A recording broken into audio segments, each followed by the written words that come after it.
అనుకుంటే ఆ క్షుద్ర ఆకలి బాధ ఉంటుంది. కాశీలో ఉంటుంది అన్నపూర్ణాదేవి కూడా ఆ రోజు కూడా నిద్రలేమని ఒకసారి కాశీ అనుకుంటే ఆ రోజు ఆకలి అనేటువంటి బాధ ఉండదు. ఎందుకంటే అన్నపూర్ణాదేవి అమ్మగా అన్నం పెడుతూ ఉంటుంది.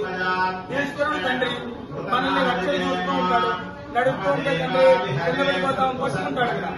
అలానే కష్టంలో ఉండడం వల్ల దేవుడు వచ్చి తెలియకుండానే మనల్ని పట్టుకుంటాడు. మన దేవుడు నా క్షణాలు కష్టంగా ఉంది బట్ నిద్ర లేవగానే ఒకసారి ఏమనుకోవాలి, కాశీ అనుకోవాలి. బయటికి వెళ్ళేటప్పుడు రుద్ర అనుకోవాలి. ఎందుకంటే శివనాలుగా ఈశ్వరుడు రూపాయలు అన్నింటిలో కల్లా ఈశ్వరుడు బాగా యాక్టివ్గా ఉండేది రుద్ర రూపంలో.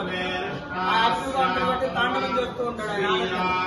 రుద్ర అనుకుంటే బయలుదేరేటప్పుడు ఆ వెళ్లే పని కూడా ఉత్సాహంగా చేస్తూ ఉంటాడు. అందుకనే రుద్ర అనుకోవాలి. పని అయిపోగానే శివ అనుకోవాలి. అంటే నాన్నగారు మీ ఆశీర్వచనం పని అయిపోయింది శివ అనుకోవాలి. పడుకునేటప్పుడు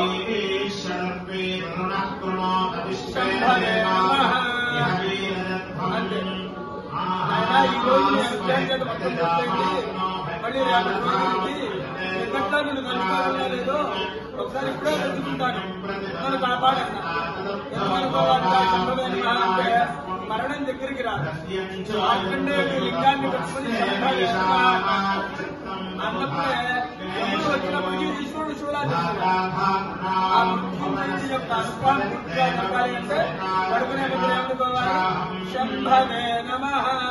ఆ శంభవే నమః శంభాన్ని కాబట్టి ఆ పాంచజన్యం వల్ల మన యొక్క భయాలన్నీ పోతాయి, పిచ్చి కళలు రావు, ప్రశాంతంగా నిద్రపడుతుంది. తర్వాత రోజు లేవగానే మళ్ళీ ఏం చేయాలి, కాశీ దేవుడు అన్నాం. పొద్దున్నే లేవగానే దేవుడు గురించి ఆలోచించాలి, భోజనం గురించి ఆలోచించాలి. భోజనం తర్వాత పని గురించి ఆలోచించాలి. పని తర్వాత మళ్ళీ రుచి గురించి ఆలోచించాలి. పిల్లల్లో వాళ్ళందరూ అందుకోతున్నాయి. పూజ చేస్తున్నారు, పంతులు గారికి మాత్రమే ఇస్తారు. అందరూ అంటుంటారు కదా దేవుడు గారు ఇచ్చినా పంతులు గారు ఇవ్వలేదని. పంతులు గారు ఇచ్చినా దేవుడు ఇవ్వకపోయినా పని అయిపోతుంది. కాబట్టి దేవుడు ఇస్తే పంతులు గారు ఏం ఆపరు. పంతులు గారు ఇస్తే దేవుడు ఇవ్వవలసిందే. ఎందుకు? జగత్తర్వం దైవాధీనం. జగత్తు మొత్తం కూడా దేవుడి అధీనంలో ఉంది. దేవుడు ఎవరి అధీనంలో ఉన్నారు? తన్మంత్రం బ్రాహ్మణ. మంత్రానికి లోబడి దేవుడు ఉన్నారు. ఆ మంత్రం బ్రాహ్మణి దగ్గర ఉంది కదా, ఆ బ్రాహ్మణి దగ్గర దేవుడు వస్తున్నాడు. కాబట్టి ఈ బ్రాహ్మణుడు వరలిస్తే దేవుడు వెళ్ళి చేస్తాడు పని.